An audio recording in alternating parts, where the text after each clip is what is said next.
Are we in a housing bubble? If you have been wondering this, you are not alone.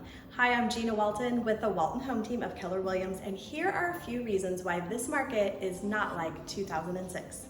According to Bloomberg Business, here's what they're saying about our current housing market and why it is not like 2006. First of all, loans are much harder to get today. Lenders have raised their standards required for credit and types of loans. They're also smaller in proportion as far as the amount of the loan to the home value because buyers are putting down a larger down payment.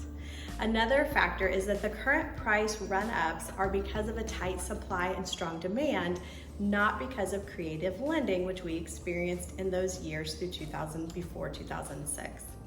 Now, having overbuilt in the 2000s, home builders underbuilt in 2010s, and now it's playing a huge catch-up. So we have a shortage of inventory compared to the number of buyers who are looking to purchase.